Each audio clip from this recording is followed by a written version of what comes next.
Yeah. Hoy la musiquita esta.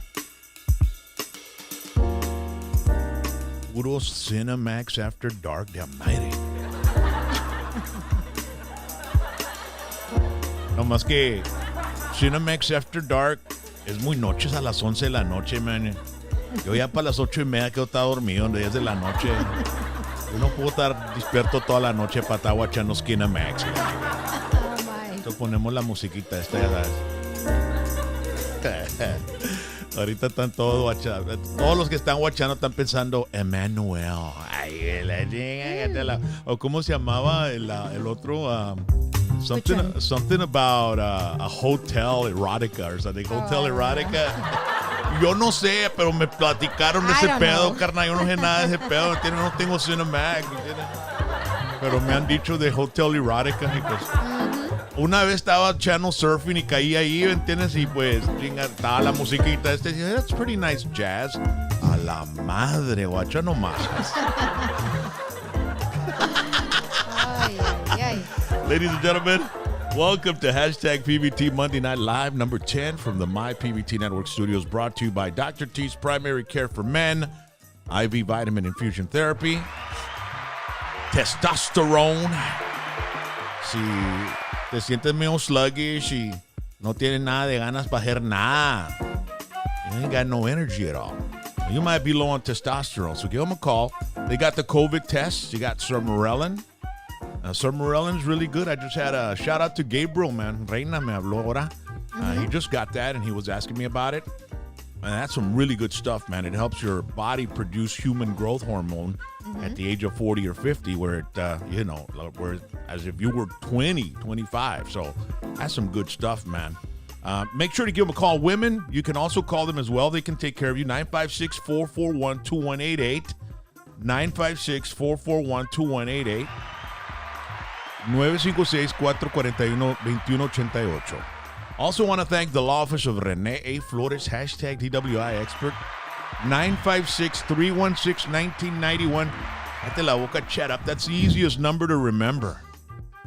316-1991. ¿Qué nada haciendo 1991? Estás portándote bien y ahora te portas mal. Pues le tienes que hablar a Rene A. Flores, especialmente si andabas en el pedo during spring break, porque nadie estaba haciendo caso en ese tiempo y caíste al bote y tuviste que hablarle a tu mamá que te sacara y necesitas a alguien que te esquinee con el DWI. Pues this guy is an expert at it. Hashtag DWI expert.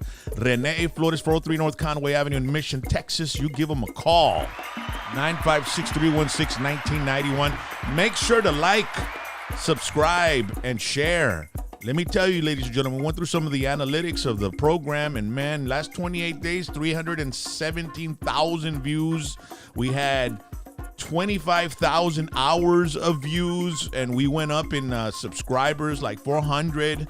So we're doing absolutely amazing, and it's all cause of you, because you guys share our video on your social media, and you tell everybody about the show. So we thank you so much. Thank you.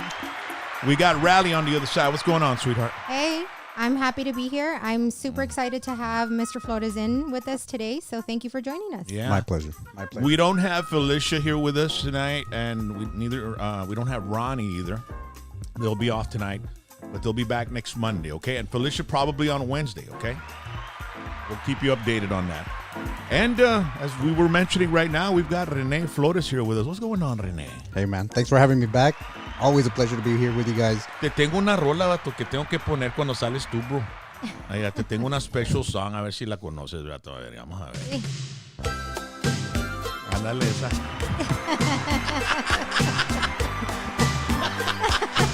¿Verdad?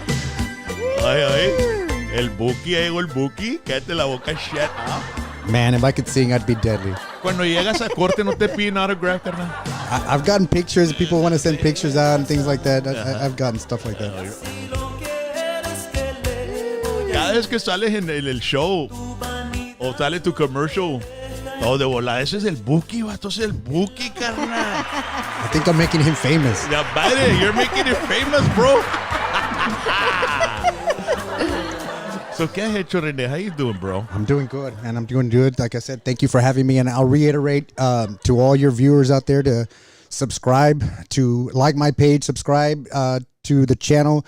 I really appreciate all the support you get, but I know you have a lot of fans and this page is growing. So, the reason why we're here is because we want to share some information. We want to offer our services to your viewers. Let you know that I'm here and I'm available. So I'd appreciate it if you went by my social media pages, my law office page, give us a like, my Instagram page, start following us. I'd really appreciate it. The word is getting the word out is super important. I admire your social media. I mean, I follow you on Instagram, of course, and you're busy on it. I mean, there's awesome imaging and pictures and promotionals, and you've got it all, man, taken care of, man, on your social media. Instagram, the DWI expert, right? It's DWI expert RGV. Andale, DWI expert RGV. That is the handle on Instagram for Rene. So, ¿cómo está, Rene? I haven't seen you in a while, bro. Ya sé que estás bien ocupado y todo. We're lucky. We've been blessed. We've been blessed with a lot of work, a lot of people calling. We've been servicing a lot of clients, making sure that, they get the proper representation. These days, it's important for me to know that my clients understand what's going on, especially during COVID when we're not having, regular court. We're having to do things live or via Zoom. It's important that you help them with that transition, how they're going to show up to court. And so I've been busy helping clients get through their cases, defending them, even virtually, right? As we go through. ¿Te gusta el virtually más o te gusta mejor estar en el courtroom, bro? For the everyday quick announcements, Judge, we're not ready we need more time. We're still talking. Hey. Yes. For the advocacy that we need to have, the confrontation of witnesses and law enforcement, the jury trials, that's where I said, we got to get back into the courtroom. We got to be able to start presenting cases before a jury. There are a lot of people that are waiting for their days in court, especially a lot of people in jail that are waiting to have their case heard before a jury of their peers. So we missed that portion of it. But, the everyday Judge, I still need more time. I'm still working. I'm still talking with the state. It's very convenient now to do that via Zoom. I've been able to spend a lot more time at the office, kind of honing in all our skills and trying to get the office updated with new technologies and cameras and sound equipment, things like that. Do you keep up with other court cases like around the nation and stuff like that? And I do you ever evaluate them and stuff like that? I do.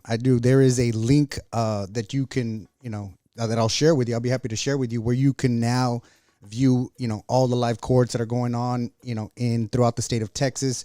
I primarily like to listen to what's happening in our court system, how judges are ruling on certain things, how they're handling certain cases. So I'm usually listening in the background to some live court hearing during the day, trying to figure out, what's happening on a day-to-day basis. What do you think of that Chauvin case over there in Minneapolis, Minnesota? They were trying to pick up a jury, and then the city grants $37 million in a civil suit, out of court settlement, I think, to the family of George Floyd. And his attorney, Chauvin's attorney, was saying, "Hey, look, you've tainted the jury. This is going to affect the jury." And so the judge was kind of pissed off about it. And then they spoke with some of the jurors, and they were shocked at the amount of money that they were given, and stuff like that. How do you think that's going to play out, bro? Again, we were talking about this before the show about, what I keep up with, what I don't keep up with. I hadn't heard of something like that, so I couldn't comment on it, right? I wish I could. I tell you, my day is occupied with the things that I need to do on a daily basis. And when I'm not, I'm listening to, YouTube videos. I'm looking at things that I'm trying to do. So I please inform me a little bit more. Well, the thing is, the guy, it started some riots, man. I mean, they burned down Minneapolis, the riots, and they were considered, mostly peaceful protests. But then, they ended up burning a precinct of the cops. And so it got really bad. And we were discussing something about, after a lot of the jurors, a lot of the judges, everybody involved in the case is kind of worried that, if he doesn't get first-degree murder, that there's going to be riots. And there's a lot of things that have to be taken into consideration. That they put into the case. But I was saying whether he does or he doesn't, even if that's my opinion. If he does get, he is given a guilty at a first-degree murder, there'll still be riots, bro. Absolutely. Because they celebrate as bad as they protest as well. I mean, people are just like, it's like when a football team wins, the Super Bowl or a soccer team, they all go out into the street and they burn cars and stuff because they're celebrating. They're not mad at anything. They're celebrating.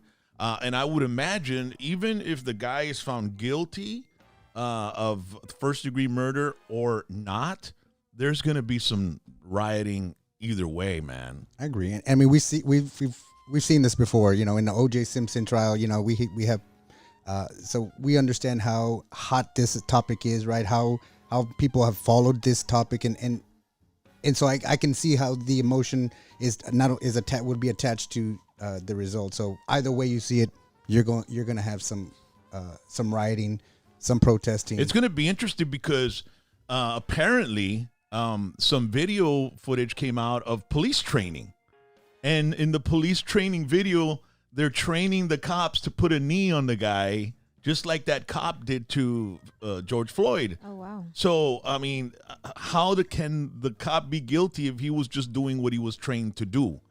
And again, I think I heard somewhere here recently that another individual had died after a police officer had, put his knee on somebody's neck for 5 minutes. I think I read, I saw something like that, a couple of weeks ago. Yeah. Where that's happened. And so if we're going to change that, right, we have to retrain our police officers, right? We have to, better educate our officers in how to deal with circumstances, right? To me, I admire law enforcement that put their life in the hands, in danger, right? Every day on a daily basis, man. go out and enforce these laws. Yeah. I don't know if it's something that I can do, but I definitely give them their props because that is a tough job. And, again, how I would react, how anybody else would react in a situation when confronted with a situation like that, you don't. Well, the situation is always the way to lower the problem that might occur is by just, paying attention to the cop and complying to what he's asking you to do. I mean, sure. A lot of these situations, they've been, the victims have been like not complying, right? Yeah. And so it's pretty crazy. I mean, it's like if you have a client that was pulled over for DWI, what is your advice to them? Like, hey, when they pulled you over, just comply, right? Absolutely.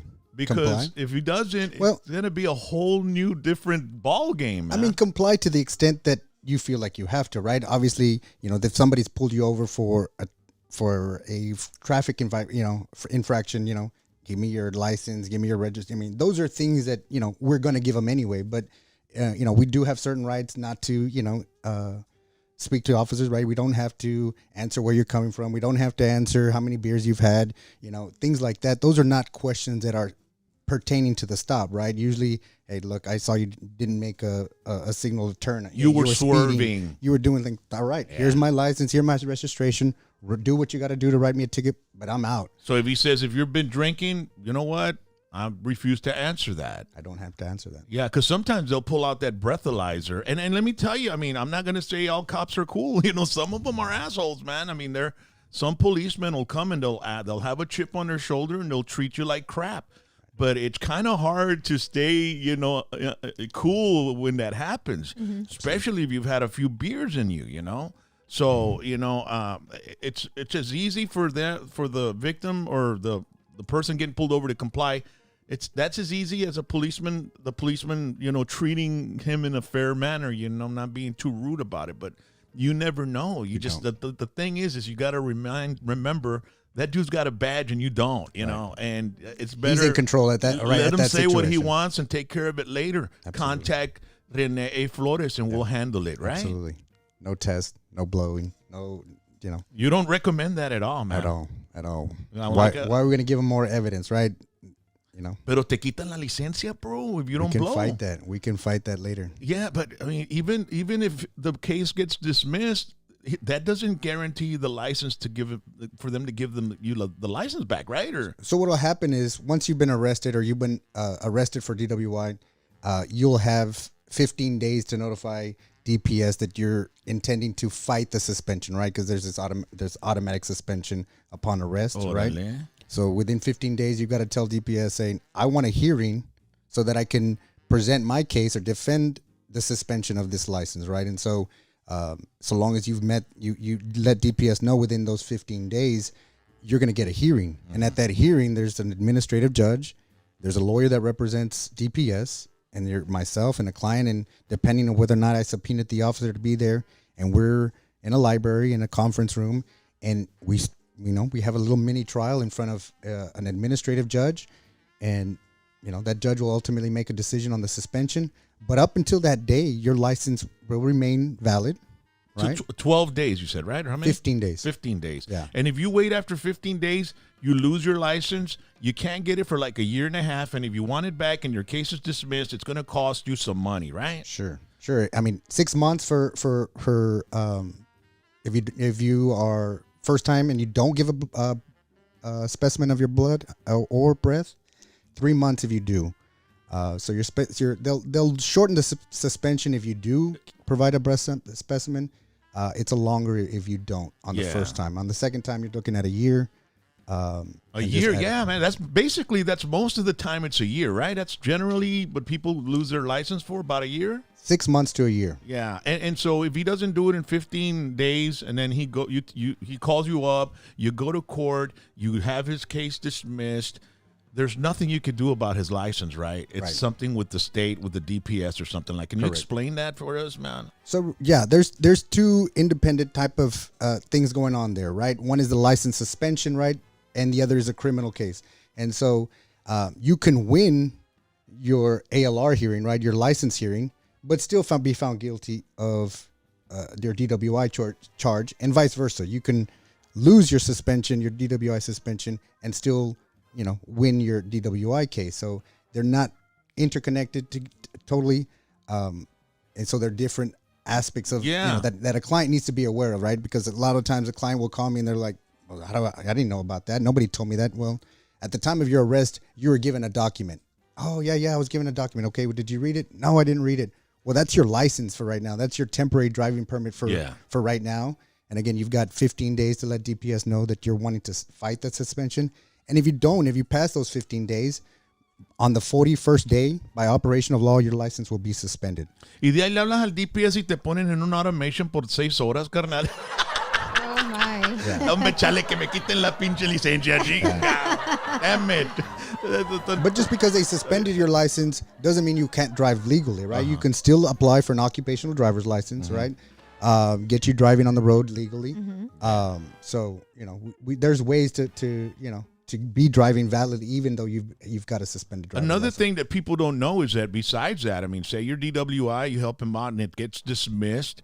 Obviously we have that license deal that, you have to deal with. But also, if your DWI case gets dismissed, it doesn't get wiped off your record, right? Not automatically. You have to expunge it. Now, that's a whole other, 2,000-3,000. I mean, that's feria se jale. Right. So if you get pulled over and you haven't really been, you get put in jail for DWI, it's going to cost you some money, whether you get it dismissed or not, right? Right. So, just to file an expunction, assuming that we've gotten your case dismissed, just to file an expunction is like $600 in filing fees, right? On top of that, whatever the attorney charges you, I'll charge you a good price if you tell me that you heard me on Rock and Roll. Dale show, PVT. Code #PVT. Yes. One time. So we do a lot of expunctions at the office. We help people clear, records and cases that they've been dismissed. Even if your first case was dismissed and now you're looking at a subsequent charge, I always recommend to my client, let's expunge that record. Let's come at this clean and let's turn in the best possible. Finish it off. Yeah, because look, te paran Y the next time que te paran, va a salir eso en el record y van a decir, este vato es un bicho, ¿entiendes? Absolutely. But it was, y le dice al policía, but it was dismissed. I don't give a damn. It's on the record. I don't know if it's dismissed or not. The judge, same thing. It's on your record, sir, you know? Sure. But if you have it expunged, chances are if you get pulled over again, it won't pop up. You'll have like a clean record. Absolutely. And it'll be like your first one, right? Absolutely. Yeah, Absolutely. Which I would like, you know, this is going out to los cabezudos que no entienden la primera vez que los paran y la chingada y como que andan en el pinche pedo después de que tienen que ir por todo este dinero que tienen que gastar para salirse en el DWI, ¿verdad? Yeah. Porque hay muchos de esos aquí en el Valle. And not only that, I mean, your employers. I mean, a lot of days, a lot of employers are doing criminal background checks, and so That's you know true. that's going to come up if you have to do with any kind of driving. If you got any kind of cargo you want to drive. Yeah, and there's a lot of work in driving. There's a lot of work. You know, FedEx, UPS, trailero, I mean, Uber, Hot Lyft. shots, you know, people who transport, you know, cars, things like that. I bought a motorcycle off of eBay a couple years ago, and I hired you know, he went to a website. I hired an independent guy. He brought it down in his truck and stuff like that. So there's a lot of work for people who have a valid driver's license, CDL licenses holders. There's a lot of work. So ahora andas de biker, andas bien Sons of Anarchy, Rene, ¿o qué, carnal? Eso.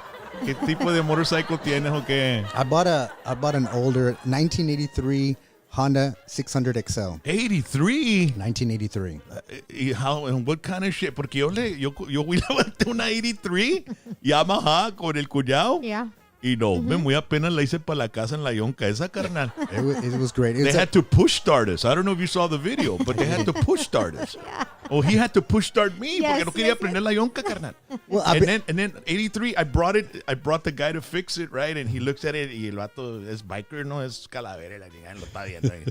Chinga, vato, no me quiero rimar a la pinche bike esta, carnal. Chinga. Pero dile a tu cuñado si quiere vender el fender, carnal, yo se lo compro y la chingada. So how and what kind of shape it is? It was great. It was a good shape. It was a bike that I had seen on a couple of movies. One was the Karate Kid. I don't know if you remember the Karate Kid, the first one, the original one, where Daniel's on the beach and he's just meeting. I forget the girl's name. Girl, no me acuerdo la vista. And they're on the beach and the Cobra Kai come on and some dirt bikes and so stuff it's like dirt that. bike lo que It's tienes? like a Indo, right? So it's one of these dual street and yeah. Esas están de que they're real light. Yeah, they're awesome. And then the other time I saw it, the other movie I saw it in was the remake of Boys in the Hood. When they're racing in the streets and they're popping wheelies. It was one of those bikes, and so Pero no andas haciendo eso, ¿verdad? No, órale, qué bueno. Good. I just cruise, bro. I just cruise up. No vas a andar de Ivo Caníbal y le No, diga, check her out. Estás el pelo para atrás, no recio. Sústame one time. I'm too old for that, right? Yo también, carnal. I was over there, we were watching some bikes and I see a three-wheeler. Esa se está watchando, vende aquellas ahorita. Pinche three-wheeler bruta, carnal. I had a big red three-wheeler, a Honda big red three-wheeler that we put in the canal when we were kids. Sí. Yeah, we took it out of the canal. We never told my mom. ¿Estabas brincando el canal o qué, No, bro? we had too many people on it, and so you know how you would put too much people and you start to turn and it wouldn't turn, so it just went straight into. Parecía el banana boat allá en el agua, allá afuera, en la isla del padre. Miras el banana boat y ahí se da una volteada y se caen todos para el agua, ¿verdad? They had to. We would ride that thing every day, right? Every day. So we wrecked this thing and we put this in the canal, and then every time we weren't riding it, right? It didn't work, and so my mom was like, "Something's wrong. Something happened here."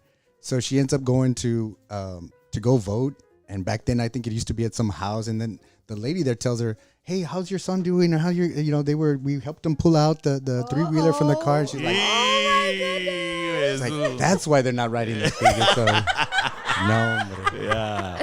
Oye, pero tú eres el consentido cuando estabas chaval, ¿verdad? I am. I still am. Yeah. No, hombre, tu jefita, no me cállate. Ahí te tienen, estás en la oficina de ella y todo, and Absolutely. it's like you couldn't be closer to your mom, man. You know, we were very close. Obviously, I'm the only son. On top of that, she gave me a kidney. You know, on top of giving me life, she's given me a kidney. Subsequent to that, you know, I went through a lot of surgeries, a lot of procedures when I was a kid. Bro. And so, you know, we were always together. She dedicated a lot of time to me. So, que no me toquen a mi René porque, chiva. Oye, y a 19 years que hiciste el kidney transplant, bro. Congratulations, bro. Wow. That's a miracle, bro. It's awesome, bro. So tomorrow, March 23rd, will be 19 years that I've had my second kidney transplant. I know I may have mentioned here on the show, but I've had 2 kidney transplants in my lifetime, and this last one has lasted me 19 years. My first kidney was given to me by my mom. That lasted about 9 months. Just because, ¿Por qué? I don't know. The disease was very aggressive in this transplant. I had a lot of... ¿Y qué era el disease de? ¿Qué es el disease que tienes? It's called focal segmental glomerulosclerosis. Órale. So FSGS. Same disease that Sean Elliott, Alonzo Mourning, I think, basketball players. Sí. They suffered from that same disease.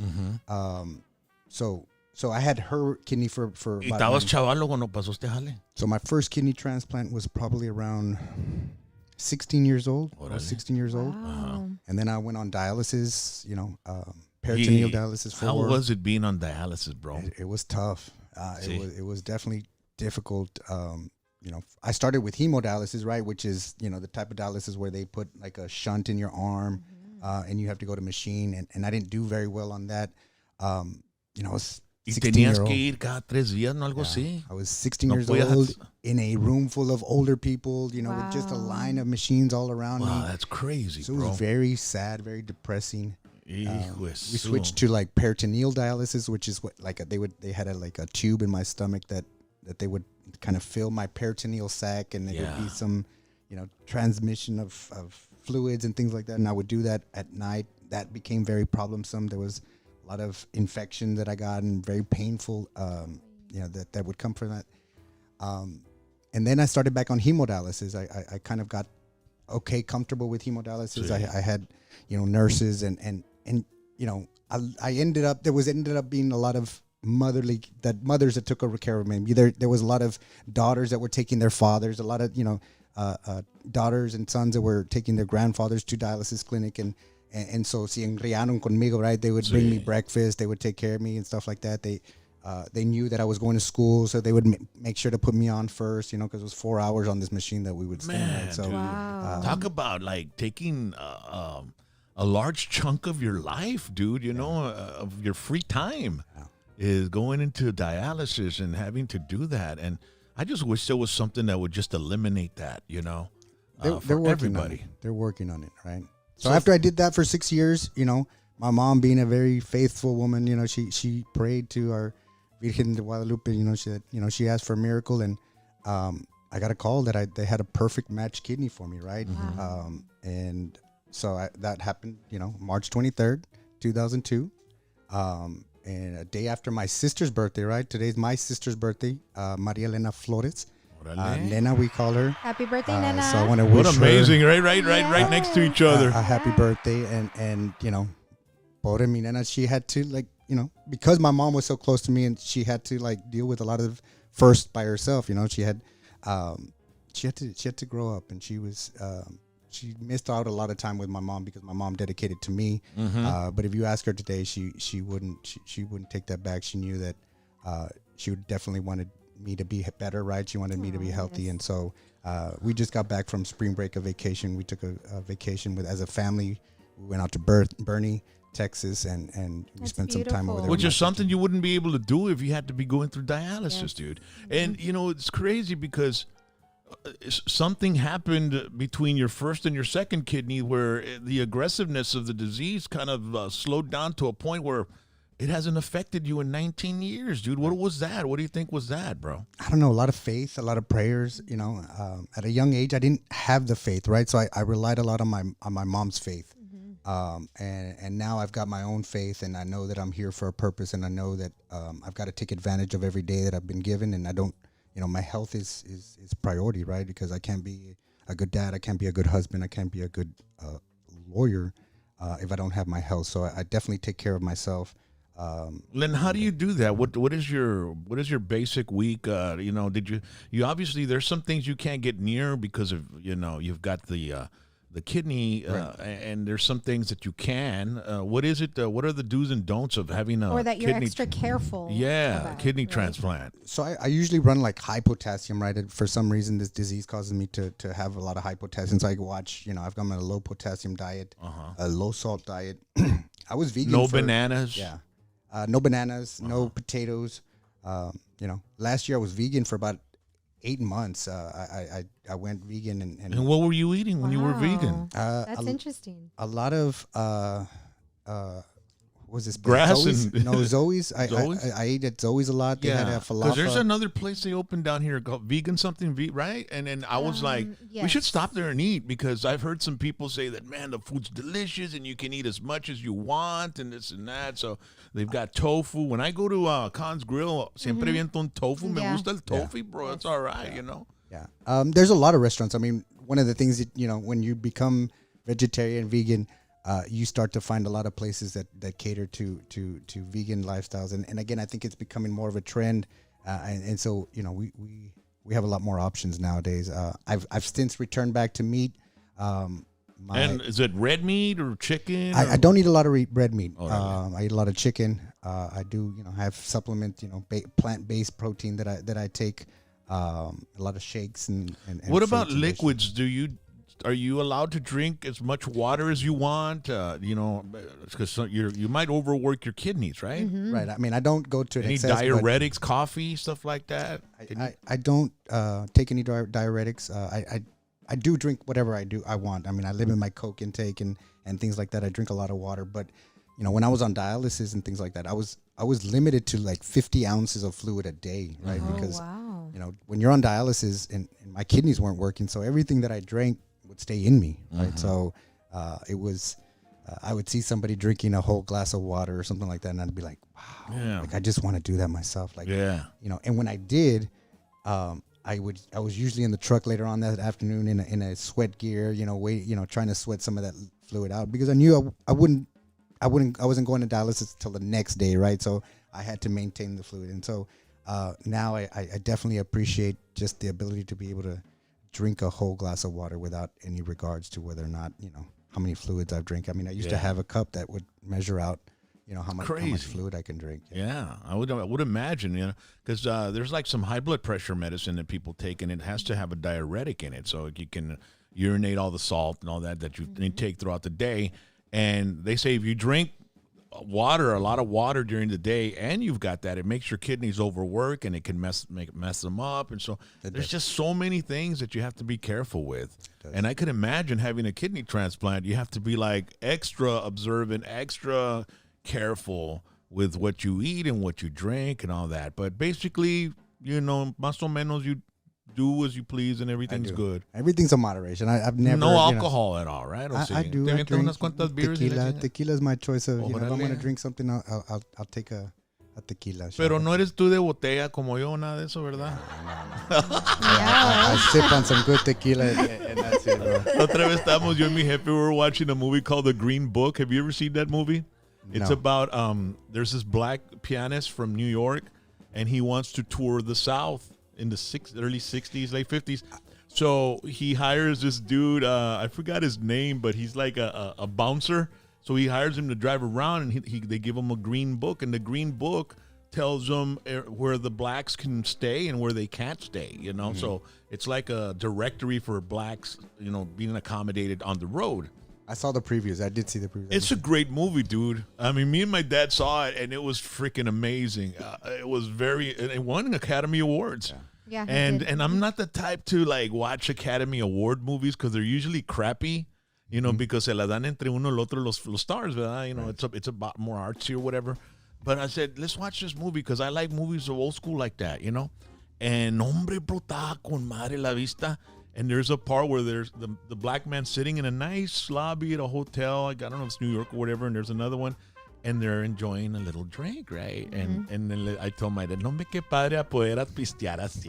And my dad goes, damn right.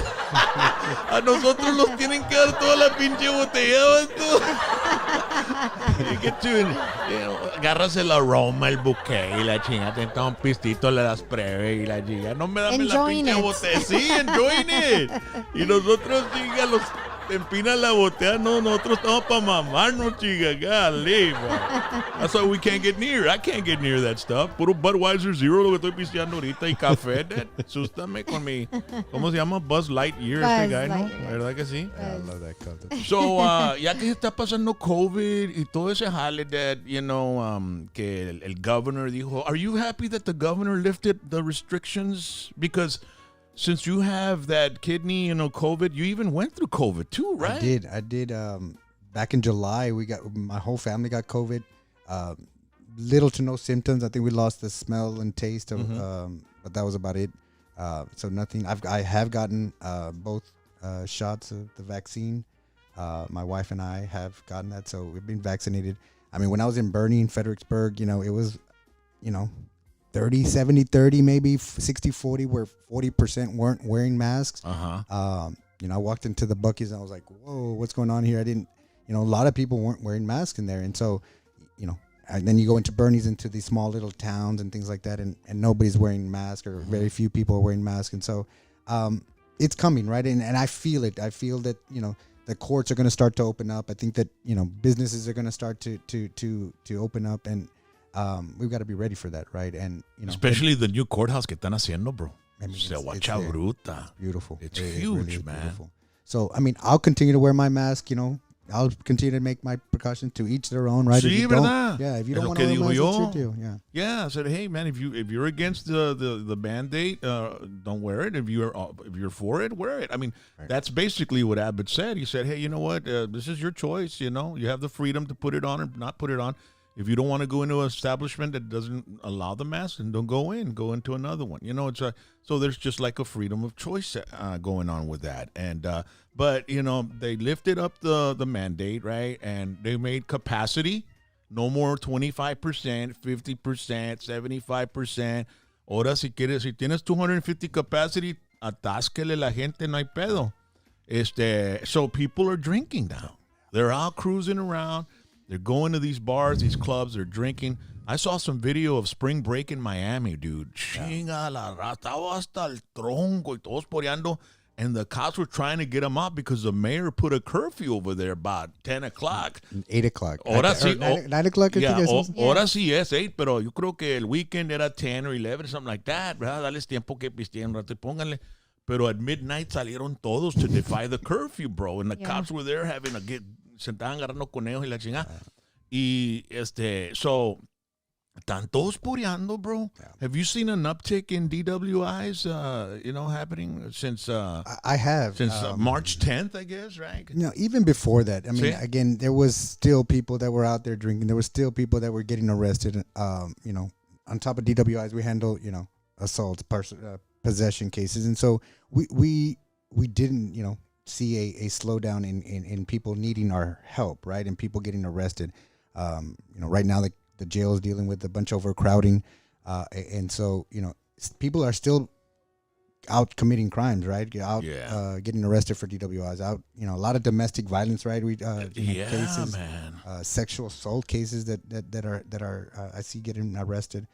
Y mucha raza no estaba jalando, so estaban teniendo que, vender algo, maybe sell drugs, or maybe even, commit crimes to try to make ends meet and stuff like that. So it got kind of tough, man. Yeah. I mean, I again, busted. I'm a big, I look at all the people that got on busted, newspaper.com. Oh, yeah. And I'm always looking, what did they get arrested? What kind of bonds did they get set? I tell you, my wife's a bondsman. So I'm always looking at kind of what is the average bond going for a type of offense, and so. And what is the average bond for DWI right now? Again, right now, because we're dealing with overcrowding in the jail, because there are no courts that are being dispensing these cases that need to be dispensed. There's a lot of like you said, a lot of people that are in jail because there's a backlog, bro. So I see a lot of PR bonds, which is a personal recognizance bonds being given, especially on low level offenses. Possession charges, things like that, PR bonds. Un pasecito, un toque, stuff get like out that. of here. Like we need more space for the people that are committing serious crimes. Are they telling the cops like, hey, you know what? If you catch a guy with a joint, just have him throw it away. We don't want him in jail, man. You know? I don't know that they're doing that. I know that there has been some talks about the cite and release programs. There's certain offenses that an officer has the discretion to say, hey, look, I'm not going to arrest you, but you're going to get a letter in the mail and you're going to have to show up to court and get out of here. I'm not going to send you to county. I know that the cops have authority on certain offenses like that. Possession charges, criminal trespass,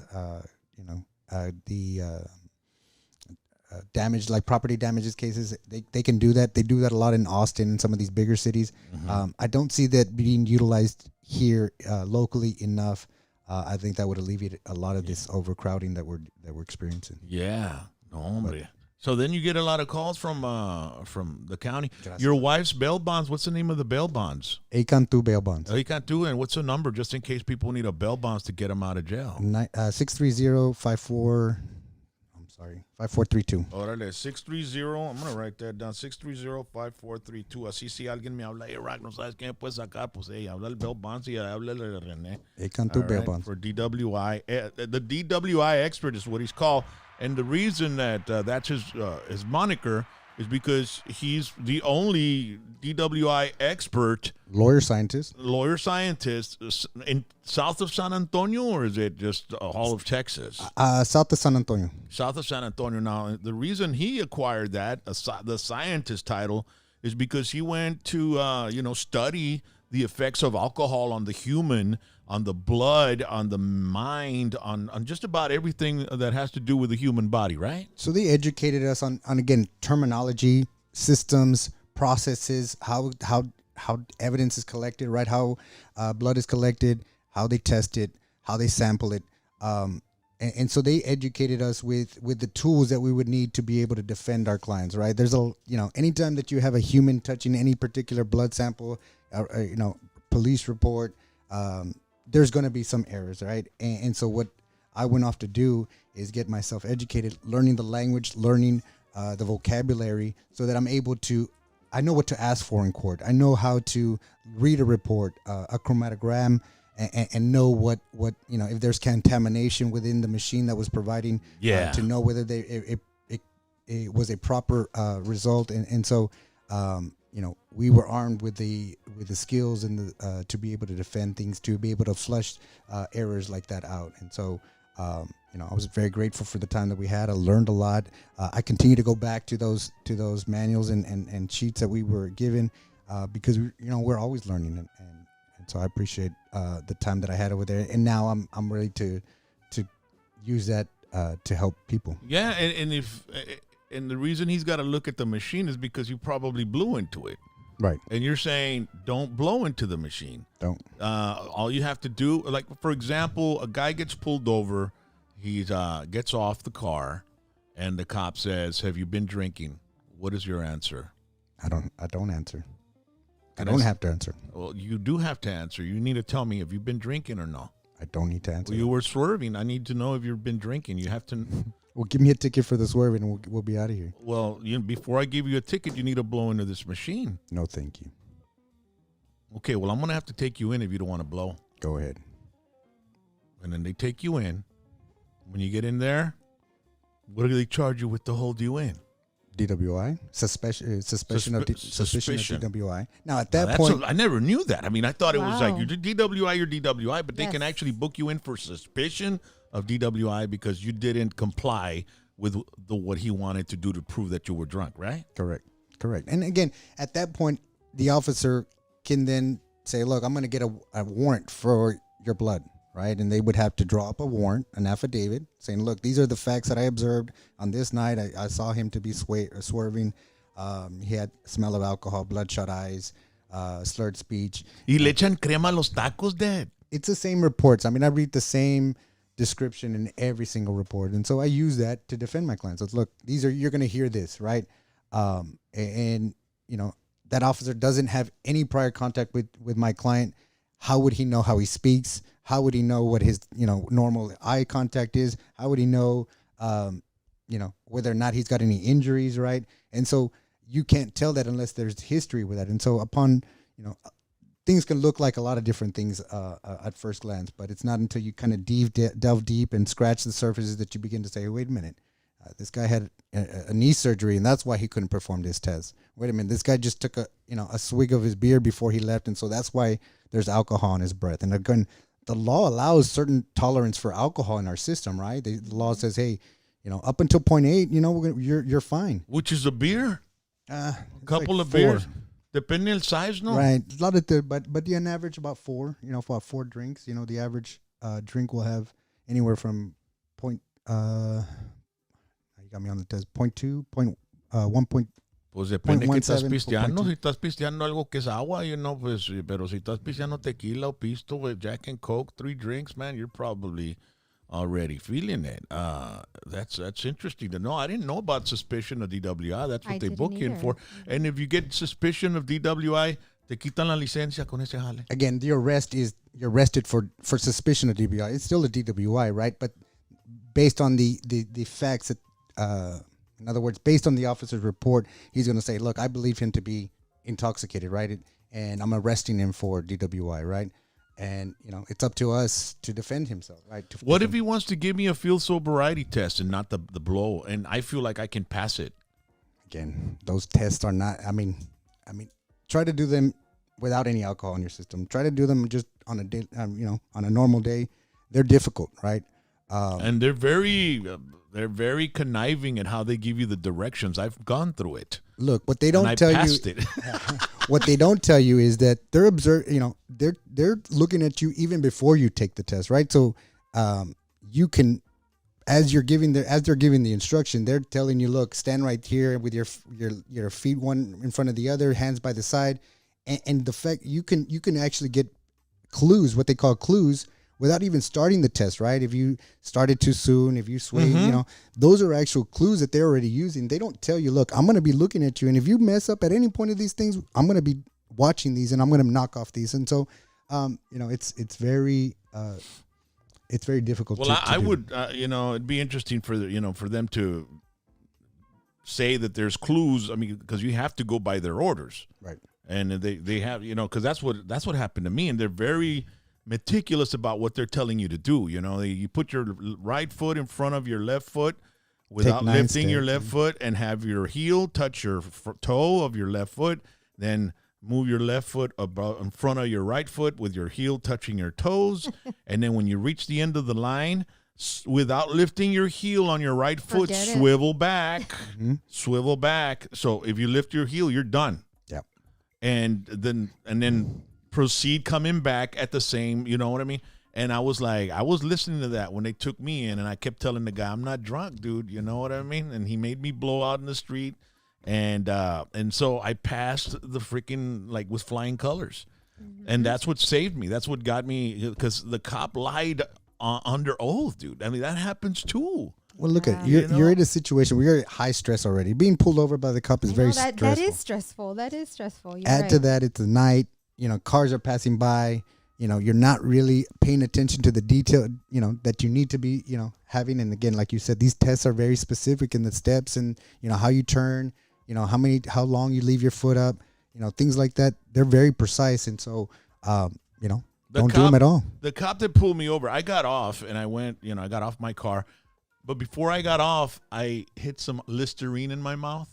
And Riley was with me when we were dating, right? And I put some Listerine in my mouth. I got off, and the guy says, hey, have you been drinking? Man, I had a couple, man, but throughout the whole night. I mean, Right. He goes, okay, well, then you were swerving. This guy was singing to Riley. No andaba empelotado. Yo, carnal, estaba cantándole. He really was singing. Y era la canción de, ¿cómo se llamaba? Es que estoy loco por ti. She remembers, dude. I remember. ¿Y cómo se llamaba el chavo? Marcos. Loco por ti. Isn't it Marcos? He was one of those guys that won some star. Orozco? No. Star Search. I remember. Man, I forgot his name, but el vato estaba pesado, bro. Tenía una rola de aquellas. Yo la estaba cantando, bro, and I was swerving coming out of a club, right? And the whole night I drank like a beer and a half because I put a beer on the dance. We got to the club late, and we went to dance. We came back. Ya les habían levantado. So el vato pulled me over and me hizo blow, and I said, well, I'm fine. Why not? Pues salí over 0.08, vato, pa'l bote, carnal. They, hey, bro, aren't you going to give me a freaking, sobriety test? He goes, no, man, you're going in. I'm like, dude, give me a field sobriety test, bro. No, you're going in. He took me, and it was like 10 minutes to the cop station, man. Maybe even less than that. Yeah. Because it was here. Y de ahí me metieron en el tanque, bro. Estaban todos ahí roncando y pestosos. Y pestaba patas y cola. Y la chingada. No, hombre, bro. That's terrible. Pues eso. Estaba un vato tirado en el centro del piso y estaba lleno. Con todo el ombligo para afuera, lente y la chingada. No, hombre, vato.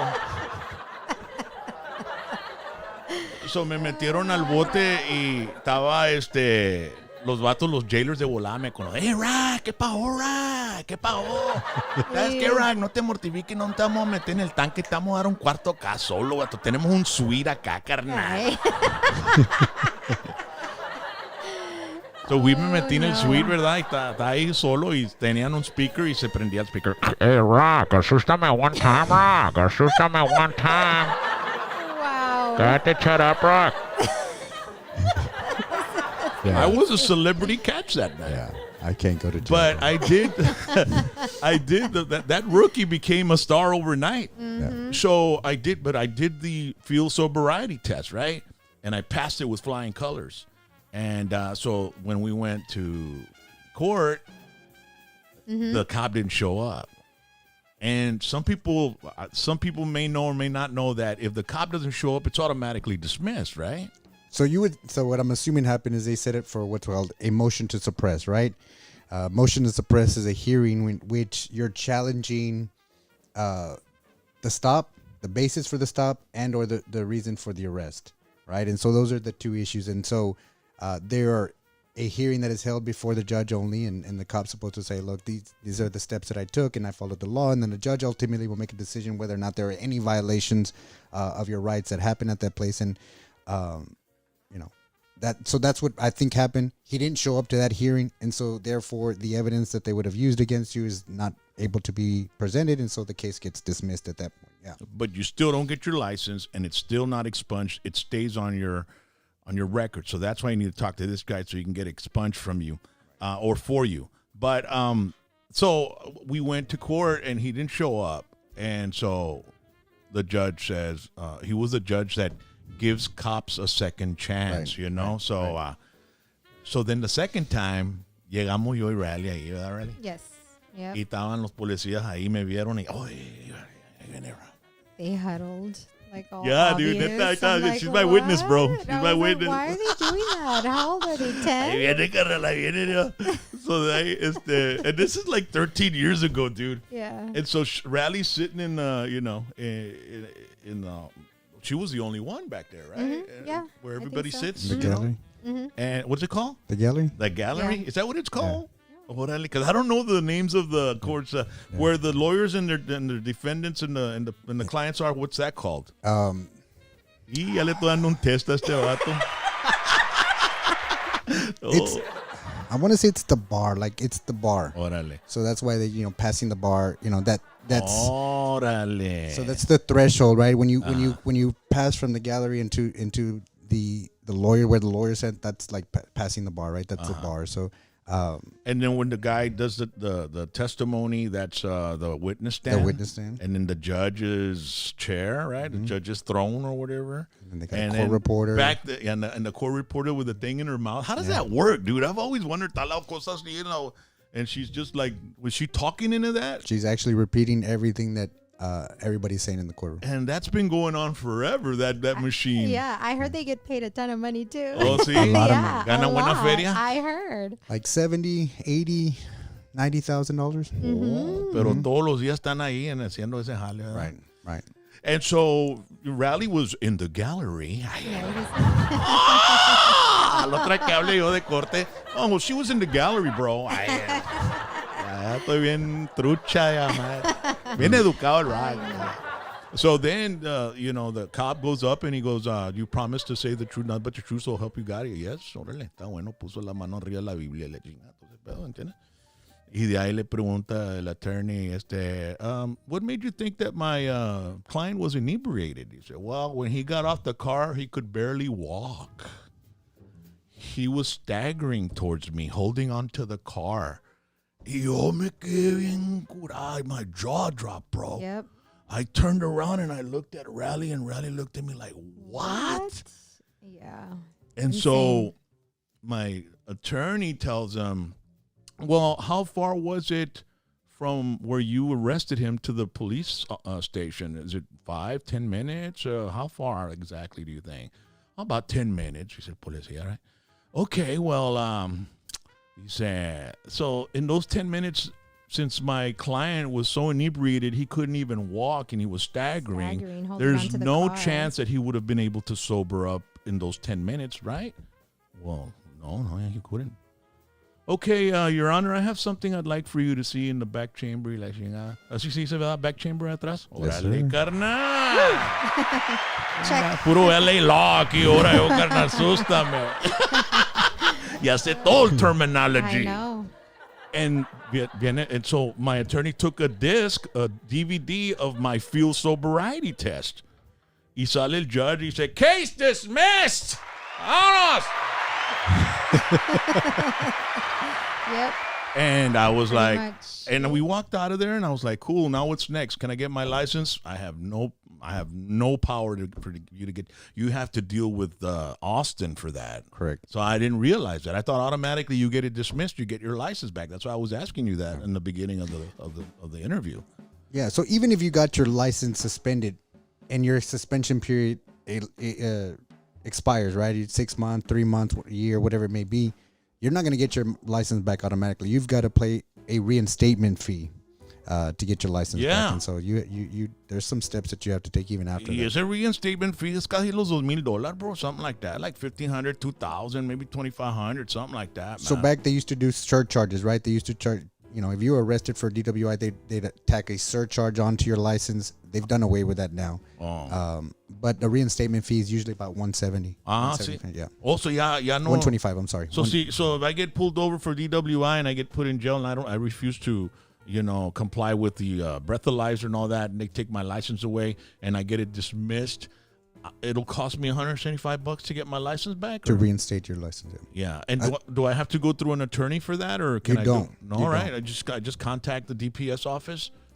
You can pay everything on the website. You can do that. Again, a lot of people don't want to take the time or don't want to mess with that. And so those are things that I happily do because I know what to do. I know where to look for. And so, I tell my client, look, don't worry about paying that. Just pay me the money. I'll pay DPS and the reinstatement fee. That way you don't have to worry about where to find it. Where am I going to pay? So I usually handle a lot the filing of the ALR, the filing of the occupational, the reinstatement Está fees. mejor que lo hagan contigo, bro. ¿Para qué se van a estar mugrando las manos, verdad? Right. No, deja tú. And then back then, I was like, $1,500, casi los $2,000. Hombre, mejor me quedo sin licencia un año. Si tuve un año sin licencia, pues it was like 8 months, ¿entiendes? Y pues andaba bien careful porque me paran y pues ahora sin licencia. Driving while license suspended. Yeah, and so then, it's still in my record. I haven't gotten it expunged, so I need to talk to you. Come on down. So I can get it expunged, man. Please let me help you with that. That'll be awesome, man. All right. I'd love to help you with that. Ladies and gentlemen, this is Rene Flores, hashtag DWI expert. His number is 956-441-2188. It's the law office of Rene Flores. 316-1991. Oh yeah, I said I said Dr. Dr. Cheese, Cheese, right? yeah. Cheese. Estoy viendo doble, carnal. No me den el breathalyzer test Not ahorita. now, please. No field sobriety test, por favor. No puedo ni leer, chinga. Okay, read this, Mr. Chavarria. So, 956. Y ya estaba diciendo hace rato. That's the easiest number to remember. 1991. Chinga. 1991, 956-316-1991, the law office of Rene Flores. You give him a call and let him know if you need any help, man. This guy will take care of it for you, all right? And plus, if you need, besides that, when you call him, he could get you the bondsman to get you out as well, and then go pick you up, get you out of jail, and then start your case. So, they'll be able to work with you. Look, I try to connect myself with as many people that I know that are going to help my clients, whether it be counseling classes, whether it be alcohol classes, people, if you need an interlock device, I've got all those resources, all those numbers, so that you don't have to worry about, look, where am I going to take this class? I print everything out for you. I give you a checklist of the things that I need from you, and so there's there's no mistaking. Aparte de eso, Rene tiene conectas con los judges when they have this drug program. We'll talk about that right after this. You don't want to miss it because this is something that you can do in case you do land in jail for drinking or drugs or anything like that. You can take this program and it's good for you and it'll help your case as well. So don't go anywhere. We'll be right back after these messages. Dr. T's Primary Care for Men wants to remind you that it's time for your annual physical. Call and schedule an appointment today. It's about the body, mind, and emotion. Stop feeling sluggish, having no energy, or being stressed. Even if you have low testosterone, diabetes, high blood pressure, or gained weight, let Dr. T's Primary Care for Men help you increase your energy, stamina, endurance, and quality of life. Start feeling young again. Dr. T's Primary Care for Men is changing the way men's health care is done. Dr. T's Primary Care for Men. Dr. T's Primary Care for Men te recuerda que es tiempo de hacerte tu examen médico anual. Haz tu cita hoy mismo. Es acerca de tu cuerpo, mente y emociones. Deja de sentirte lento, sin energía o estresado. Aún si estás bajo de testosterona, diabetes, alta presión o sobrepeso, deja que Dr. T's Primary Care for Men incremente tu energía, estamina, resistencia y calidad de vida. Comienza a sentirte joven otra vez. Y ahora ofrecemos exámenes rápidos de COVID en ambas ubicaciones. Most of individuals think DWI and they believe that alcohol must have been the substance that caused the intoxicant. Most blood draws, when they draw your blood, they're checking for alcohol, and so a lot of times they're not checking for any other substances. But there are other substances, other chemicals that we can ingest that one can also be arrested for DWI. Those types of offense, when you're arrested for drugged driving, is definitely a different type of analysis that needs to be taken, and that's where I feel my lawyer scientist education has helped me defend my clients. Alcohol is the only substance in where there is a scientific basis in order to be able to determine intoxication, and so there's not such a scientific basis as a result to any kind of other drugs. It is important in the analysis of these cases that you have an attorney that's going to look at the evidence, look at the data, and be able to defend you properly in these cases. And I feel that that's what the lawyer scientist certification has done for me, and it allows my clients the benefit of my education in that sense. If you find yourself arrested for drug driving, call me and let my lawyer scientist education provide you the best defense.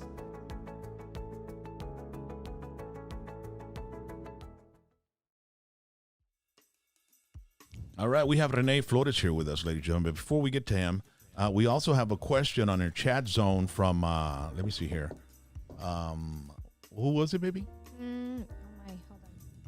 Chris Pina dice saludos a Rene yes, Flores. Chris Pina says hello, Mr. Yeah. Hello, Chris Pina. But look it up, but we'll look it up. It's about, it's Daniel Lopez. Rene, can you refuse a DUI checkpoint? So I guess the question is, look, once you're stopped at a DWI checkpoint, can you refuse? Of course. I mean, you again, at any point in any confrontation with law enforcement, you have the right not to provide breath, not to do a field sobriety test, not to answer any of the questions. So, are those DWI or those checkpoints, are they legal? They are. They are? They happen a lot, in Austin, San Antonio, some of these bigger, markets.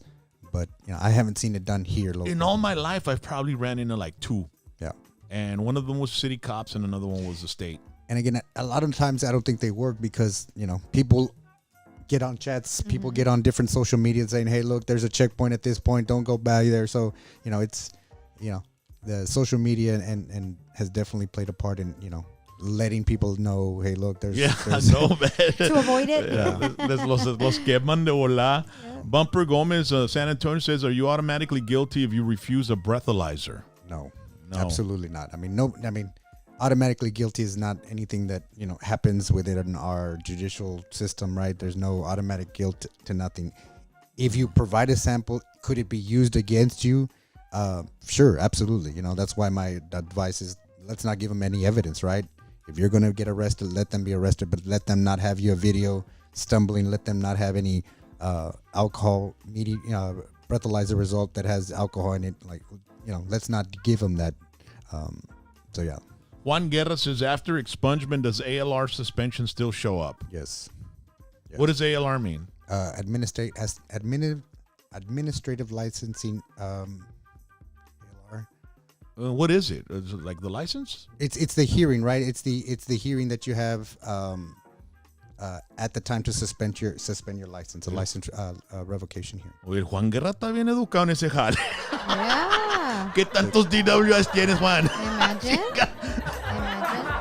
Ya está el ALR de él, el ALR suspension tan brick and mortar y le chingada, ¿no? They say, can you please ask him if 45 is too old for law school? Absolutely not. No? Absolutely not. I think, that's AG, a question from AG. We when I went to law school, I went to law school later in life. I think I was, how old was I? Eras un Johnny come lately, Dad? Yeah, 28. I spent a lot of time, during my college, with health issues and stuff like that. And dude, so we definitely saw a lot of, people from other professions, legal secretaries that had worked for an attorney for years.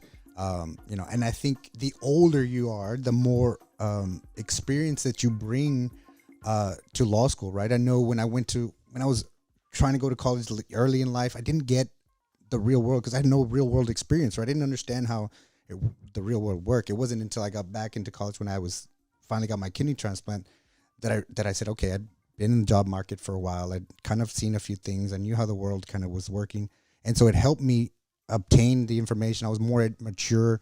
And so I feel like if you went to law school later, I think you bring the years of experience that you come with whatever profession that you have with you. And so I think, age doesn't matter when you go into law school. And, I'd encourage anybody who can. It's 3 years. And again, you have the ability to help a lot of people and, make some good money. Es todo, bro. So, another question we have from, let me see here. Pipeliner Skillet Bro, which was really supposed to be what? Pipeliner, what was Skill labor. Skill labor. Nomás que los dedos gordos la cagó. He misspelled it a little bit. He says, can you get a DWI for smoking weed? Yes, you can. You can. You can get arrested. That's why it's DUI now, driving under influence, right? So the crime is, driving under the influence of any alcohol, chemical substance, so it names out, not only alcohol, even but pills, prescription drugs, weed. Again, I like DWIs that are weed based because there's no evidence. There's nothing, no research that has been done to show how, what is the intoxication, what level are you intoxicated under weed, right? There's no reports, not like DWIs. You can go back to 1970s and they were doing case studies with, people observing signs and things like that. And so they don't have that research with respect to how weed affects your body, at what's the level. Well, it makes you slower, that's for sure. So your reaction will be slower if you're driving or you have some sort of accident or something. So yes, but DWI can be alcohol, weed, pills. Sleeping medication, NyQuil. Yeah. Another question by Mario Flores. After how many years can you expunge a record? Immediately. So again, people have a misconception that some like I haven't done it in. There's no time frame, but 15 you have years. To get it. Yeah, there's no time frame in when you get it. I mean, you either qualify or you don't. And again, you qualified because your case was dismissed. You went to a jury trial and your case you were found not guilty. Your case was no billed.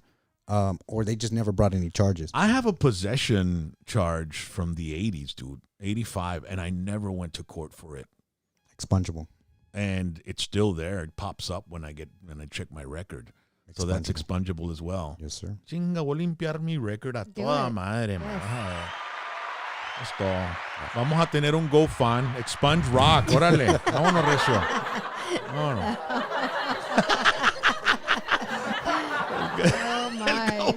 Go fun to expunge rock. Vámonos. Oh my goodness. All right. Let me see here. Rick Gonzalez, if you refuse the test, the state automatically suspends your driver's license. That's what we were talking about, right? Again, not automatically. Again, you're entitled to a hearing right as long as you let DPS know within that prescribed time period, that 15 days. You have the opportunity to fight for that suspension, right? But if you don't do anything at all, you're right. Automatically, you'll get a suspension. No, Garza. What do you drive, Rene? I drive an F-250. Órale. Una troquita. Let me see here. Johnny Borges at the bottom. Oh, if busted, can CBD come out in a drug test? That's interesting because Yeah. I do CBD. I'm not gonna lie. I mean, it helps me relax my Yes. ADHD and all Helps that. you Bro. sleep too. So there's CBD oils that do have a small amount of Cannabis, THC in it. or hemp, or THC. There it is. So that is detectable, right? It can be detectable, but what was the question? Can it come out in a drug test? Like Again, so I'd be careful to look at the box or whatever contents it comes in, and to see whether or not it has any levels of THC in it. Órale. Wow. Okay. Yeah, because el CBD me lo aviento y no nomás me ayuda a relax y me duermo en yaqueas, pero me pongo bien lovey-dovey también.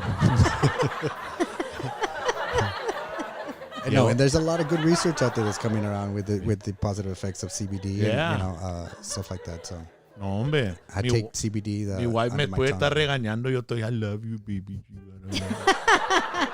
I'm sorry. I'm sorry. Dice un vato, Rock, tú le haces a todo. Y de ahí dice Big D. Y la Viagra Rock también. Este vato. Nel, carnal. Yo necesito se jale, carnal. I'm telling you, bro. We got some cagaleros on the show. Yeah, no, I love it. I love that people engage so much. All right. Another thing, let's see. Price of expungement, Mario Flores. You're $2,500 Okay. plus $600 Okay. filing fees. All right. Again, And it's worth it. Yeah, if you tell me again, I heard you on Rock and Roll, I'm gonna give him a good deal. Órale, you get a. Awesome. So ya sabes, Mario. Te Mario. pueden expunge todos los 10 cargos que tienes, carnal. Dice Nadia Villarreal, be careful with sesame seed buns and everything. Bagel seasonings also comes out false positive in drug exams. Don't risk it. Right? I never heard of that. Sesame seed? I heard those other little seeds. What are they called? Not sesame seeds. Oh my gosh, I don't know. All right. And, well, What are they called? I don't know. I don't think so. Sesame seeds. Sesame seed. well, thank you to all the questions on our chat There's zone, a man. type of seed. I just don't know what seed. Like a black, like the little Yeah, black the little one? black ones. Poppy. Poppy seed. Poppy seeds. Poppy I seeds, had órale. heard that. I had heard poppy seeds. Pues yo no puedo comer nada con seeds porque tengo una hiatal hernia, Dad. You're Y right. Your HH se will me get infla todo el pedo. aggravated. aquí, chinga. El otro día estaba, I was like, se me inflaba, nomás comía algo y se me inflaba y me decía a mi ruca, HH, you're HH. What the hell is HH? Hiatal hernia. Chinga. Ya It's me because tiene he eats a nickname lot. la Yeah, ruca, it's because bro. he eats a lot of seeds and chia seeds. Yeah. And I'm like, that's the whole bag of chia seeds stuck in your HH. Pues es que lo he hecho en el overnight oats Overnight and shit oats. like that. Right. But I was like, every little thing I was eating, I was like feeling like, oh, and belching y la chingada y todo eso, lo otro. Me avienté una purga, carnal, y me quitó todo, bro. Yeah. So, ¿cómo se llama ese cherry drink, babe? Magnesium citrate. Ese pedo te limpia. Ese pedo te limpia. Oh my. Tuve costado y me decía, Rally me decía, estaba en la cama, and don't even think of farting. Because, and I go, why not? Because you're going to fart thinking it's just a fart and it's going to come out and it's going to be all over the bed. You say that's why I have a pamper. Le digo yo, so? Don't you love me or what? Ay, ya de volada salen con el Oh pedo, my. Oh my goodness. But no, once I did that, dude, I've been feeling great. So, it's one of those things where sometimes people got to do Yeah, that you stuff. gotta do Clean your that. body out, man. La tripa te atascas como lodo, carnal. And that's part of the reason why I tried that, vegan diet, because I felt like, I needed to get clean. I needed to eat cleaner things. So yeah, I mean, I think we need to look at what we put in our bodies. A lot of times, we eat things because we're accustomed to eating the tamales, barbacoa, things like that. But Oh, yeah. as you get older, your body can't break down things. You can't process stuff. How old are you, Rene? 44. You have to think about that one, Yeah, I do. He stopped counting at 40. 44. Hijo de 44 su, years bro. old. Hold on to those 40s, bro. I do. I'm not gonna. Yeah, age le after pegas a 45. 50, le pegas un downshift, carnal. Yeah. Gotta make those, every decade you gotta change, make a lifestyle change. I do. But you've lived a pretty good, live a great moderate life. That's the Yes. thing, moderate. No eres, ¿cómo dice? Goloso o busgo como uno acá, ¿me entiendes? Where you have to like really, I mean, I went to go get my blood checked, and I got some bad news. What? What do you mean? Pues mira, este number, you're pre-diabetic, y la chinga. Le dije, carnal, yo como ice cream, quequito, cinnamon roll every single night, vato. Le dije, pero ¿sabes que no me levanto a orinar en la noche? No, ¿tienes mucha sed? Le dije, no tengo sed, nada. Necesito que tomar más agua. Le dije, bueno, well, those are good. That is good news, you know. That means that this number can probably be, you know, moved down. Le dije, sí, nomás tengo que dejar el pastel, carnal. Y And pues, it didn't help that the night before we had a huge cinnamon roll. No, ya, y pues estaba Yeah. COVID y estaba frío. Y no, cuando se vino el frío, puro pan dulce y de ahí estaba la jefa aquí, carnal, y pues comiendo en la calle 2 veces no íbamos a cocinar. Yeah. No. Y estaba la jefa y el jefe viene para acá y puro ice cream todas las noches, carnal. No, hombre, carnal. Digo, se llega aquí con todos los levels abajo y se va para atrás y están todos los High levels así y levels. me deja aquí todo encuajado y la chingada con azúcar, colesterol todo yendo doble y la chingada. Y le están pegando convulsions. So, you know, so I had to make an adjustment. So we haven't had any sweets No. for about a week and a half at night, man. So real proud of you, baby. I'm real proud of you. Even though she was going through some withdrawals, you know. A little bit. Just a little bit. I went. I mean, like I said, I stopped drinking Cokes. I started eating ice cream, and I was moody. I was cranky. I just didn't feel like, Sí. you know, I was the same El person. but azúcar, bro, es un withdrawal pesado. So then you went back to it just a little bit? a little bit, yeah, bit. a little bit. Mm-hmm. You know, I still, you know, red meat, vez en cuando, like, you know, maybe once. Nosotros every también. 2-3 weeks.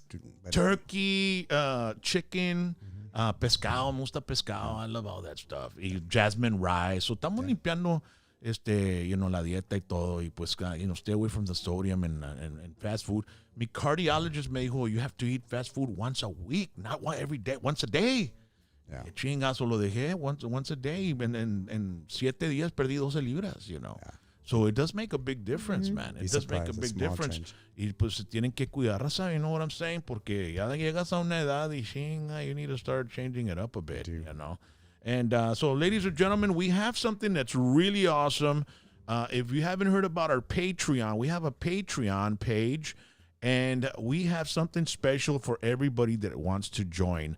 The next 10 fans that join our Patreon $25 membership group will receive all 3 shirts. They'll receive this Rockin' Chaz shirt, the hashtag PBT t-shirt, and the Tetera Tuesday t-shirt. Now, we have small, medium, large, extra large, 2XL, and 3XL, okay? So if you do join the Patreon giveaway, you make sure to send us a message when you do join with your address and your shirt size, just you know, so we can send it to you, and you know, your address and your shirt size. You get all 3 shirts. You get an autographed Gangrel pick, which is the wrestler that was here with us, and the Crazy Pimp CD, some stickers, and you'll also be registered for a chance at winning a pair of concert seats at our hashtag PBT table for the Aaron Lewis concert Under the Stars on April 10th, 2021 in Hidalgo, Texas, okay? So Aaron Lewis was here before. It was kind of controversial because nobody would shut up during his last song. Everybody thinks, hey, he walks off the stage, pues ya iba tocado 2 horas, carnal. Y era you know, he has one last song and he tells everybody, can you all be quiet because I'm not going to use the microphones for this one. I'm just going to do it like acoustic. Y la gente nunca se calla, pues andan en rowdy. So el vato le dijo, you need to tell him in Spanish. Y el vato dijo, I don't speak Spanish, I'm American. Dijo, no, hombre, toda la raza it went viral. It did. It went viral. Yes. So this show's going to be at Pain Arena in Hidalgo, okay? Mm-hmm. We have a table. If you win these tickets, you're going to be sitting at the table with Rally and me, okay? So you're going to have the VIP hashtag PBT table. Now, we'll give away 2 pairs, okay? 1 pair. So we'll have 2 winners in the Patreon giveaway. So the next 10 fans that join our Patreon $25 membership group will receive all the 3 shirts. You get them all. You get the autographed Gangrel pick. You get the Crazy Pimp CD, some stickers, and then you're registered for a chance at winning a pair of concert seats at our hashtag PBT table for the Aaron Lewis concert Under the Stars on April 10th, 2021 in Hidalgo, Texas. And tomorrow night, we have a very special announcement, another concert where we're going to have a table for you and your friends, okay? Y es un vato que está desgraciado para la música tejana, man. It's going to be fantastic, and you're going to want to be there, and you're going to go there absolutely free. But we'll tell you how to do it tomorrow. We'll make the announcement on Tetera Tuesday. Did you put that video of Aaron Lewis playing, baby? I didn't. Yeah, Did put you? it on Okay. so we can hear a little bit of it. And, I mean, this guy, he gets on stage, and he's just him and his acoustic and some cigarettes and a beer or a drink, and he just has fun. The last show he did here in the Rio Grande Valley, like I said, it was a little controversial, but it was sold out. And I spoke with Bookham Nano, and this show, the first day the tickets went on sale, he had record ticket sales. So this show is going to be probably sold out. It's going to be an outdoor show. Like did you see the video where we're at the Intocable concert? Yes. And we're at the Randy Rogers concert? It was outdoors under the sun. The tables were separated. It was real awesome. We had a blast. Así va a ser este show. Y va a estar a toda madre. So once again, ladies and gentlemen, the next 10 fans that join our Patreon $25 membership group will be registered. Besides getting all the prizes and the shirts, you'll be registered for a chance to hang out with Riley and me at the table, the VIP table with hashtag PVT at the Aaron Lewis concert under the stars, April 10th, 2021 in Hidalgo, Texas. All right. So what else do we have, baby? Is that it? I think that's it, man, right? I think My so. wife wanted me to correct a number. I guess I got the wrong number to her office. Ah, I got to correct it. I guess I don't feel that bad now that I said Dr. T's number for you, bro. Hey, what will we do without our women, dude? Absolutely nothing. I love my wife. Estas I love my mujeres wife. they're on top of shit, dude. All the time. I mean, a mí se me pasa una palabra, una apostrophe, I don't cross a T or dot an I. Ahí está mi ruca para decirme, hey, te faltó la point ahí arriba de la I. ¿Qué pavo ahí? Having a good partner, a good wife, a good, is important for, behind, Hell yeah. behind every successful man is a great woman that supports Yes, it, so dude. vice versa. So my wife is awesome. I admire her. She's a business owner. She's a mom. She's a great wife. Hey, bro, when you used to go, I mean, every time I see her around you, I know she's got your back, dude. Always. I can 100%. tell she's got your back, and that's very important. Such a beautiful couple. It's such an awesome feeling to know that we're both working towards the same goals with the same, things in mind. And she services her clients the same way that I do. And so it's, it's something that it's a beautiful thing to watch when we're on firing on all cylinders. Así We're both estamos yo y on- Rally, bro. Yes, No, man. yes. Power couples, carnal. Somos power couples. Cállate la boca, shut up. So the number is. And we're not bad looking either. Ay, okay. Hey, dice Rally, what's this we stuff? Dicen las mujeres, no, what's this we stuff? So obviously we had to land an attractive woman, right? So, Yeah, dude. we're obviously good looking. So we can look good, dude. So what's the number, bro? 630-5402. 630-5402. And again, the name of our business is Acantu Bail Bonds. We're here in McAllen. 23 years in the bail bond business. Wow. Wow. My in-laws started this business back in the day, and it's been great to her family, and it's been great to our family. And so she's carried on their traditions and the way they've created business and created a reputation for them. She's done well in representing them. They've passed, and they've now passed, and she now runs the office with her brother. And so I'm very proud of her and the work that she does. She's very supportive of me. So if you all are in need or family needs a bondsman, please give us a call, 630-5402. And then call Rene también, 956-316-1991. You call him and you need to get out. You need a bail bondsman. He's got the connection as well. And we were talking about, before we leave, we did mention that we're going to talk about that court program that you have with the drugs. Ladies and gentlemen, if you have any family that's, in jail for drugs or alcohol, there's a program that the courts offer. I don't know if it's still around since the COVID and all that stuff, but is it still around? Because Judge Singletary, un saludito para Judge Singletary, a good friend of mine también. Good guy. And he asked me to go talk with one of the drug classes, the graduating, and I spoke with him and I gave him some motivation. And you were able to give the graduates, some gift cards so they can go and just try to, give them a little positivity, bro, right? Right. So the program, the initiatives come from the district attorney's office, right? Our district attorney, Ricardo Rodriguez, He has certain programs, we call them pretrial diversions, that are geared to help first-time offenders, kind of cure a mistake that they have made by getting arrested for drug charges. Even DWIs. There are certain programs that you may qualify for if you submit the proper application, the proper paperwork, and your case gets selected for one of these programs. You're basically these programs are built to kind of support, and kind of help people kind of if they've got drug problems and learn from their mistakes. And then at the end of this year, whether it be a year, 18 months, 2 years, whatever the program entails, depending on your case, you can get your case dismissed. And so it'll feel like probation. You'll have certain supervisions, you'll have certain reporting obligations, but at the end, you're getting a dismissal. And so those are things that are available to first-time offenders here in Hidalgo County. And you just have to talk to your lawyer, make sure that he's explaining this. If this is your first-time offense and you've never heard of a pretrial diversion or the application process, well, then you need to ask your attorney about them, or call me and I'll explain and I'll tell you what we have to do to qualify for them, what it entails. And so the programs and the programs stem from the DA's office. It's their program. The courts just implement, right? They facilitate it. And so Judge Singletary has a drug court. Judge Keno Vasquez has the DWI court. Rudy Gonzalez has a domestic violence court. Judge Israel Ramon has a veterans court. And so there are a lot of different programs that are out there to help first-time offenders, people that have gotten arrested, but have a job, have things going for them, about to go to college. They don't want this to ruin their lives. Sí. We have the ability to be able to submit this application and say, District Attorney, please look at this and see whether or not he would qualify for this program. And so it doesn't have to be a life-ruining, situation. Correct.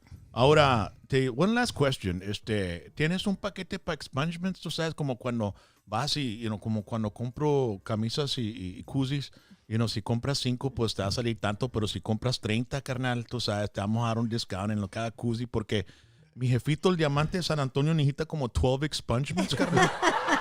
We can work out a package deal, right?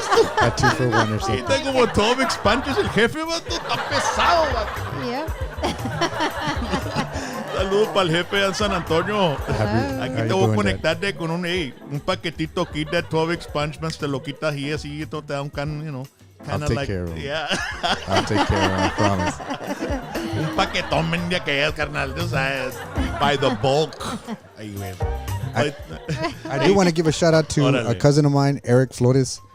He's watching. He'd been commenting here on our show. Eric Flores is a rising star, young attorney from Mission. He's a good friend of mine. Órale. He's a good friend. He's a cousin of mine, but he's a good friend. I'm very proud of the work he does. He's a captain in the Army Reserves, in the National Guard. So I'm very proud of him and the services and the things he's doing. And so I want to give a shout out to him. He's my Warzone partner, my player. We play video games at night with him, so he's probably waiting for me to get. He's waiting for me to get home so that we can start to play. ¿Qué están jugando? Warzone. Warzone. Yeah. ¿Y qué es eso? ¿Como Call guerra? of Duty. Yeah, it's Call of Duty. Call of Duty. Yeah, Warzone game. So no Grand Theft Auto, nada de eso. No. We strictly play. ¿Puedes levantar clientes en el video game too, then? Yeah. Frog Law. If you want to find me a Frog Law, you want to play with me, come on in. Te debe de ser un monito ahí en el Grand Theft Auto, ahí a represent a los vatos que están robando carros. So yeah, shout out to him. I'll be home soon. Órale. Ladies and gentlemen, thank you so much. Shout out to my wife, right? Because she's also listening. Thank you. I love you, babe. I'll be home soon. Warm up dinner. I'll be right there. All right, man. Muchas gracias, Rene Flores, ladies and gentlemen. He's been a sponsor and a supporter of yours truly and our program since we got started, man. And he's always been there for us. So it's always a pleasure to have you here, bro. And we had a great time, man. It was very informative. It was fun. It was just amazing to have you here, man. El Buki, carnal. Always a pleasure, Rock. Thank you. Thank you, Rally. Thank you. Want to thank the Dr. T's Primary Care for Men. Call 956-441-2188. And the law office of Rene Flores, hashtag DWI expert, 956-316-1991. Y'all have a nice evening. Tomorrow, Tetera Tuesday, we have a concert announcement. We're going to give away some tables. My sister's watching too, so hi, Ana. Saludito para Ana. Ana Maria Perez. That's my sister. Hi. And happy birthday again to your sister, Nena. Happy birthday to Nena. Dale. Y'all have a good one. Pórtense bien. Si no, háblenle a René. Frog Law. Frog Law is my gamer tag. Everybody wave. Everyone wave.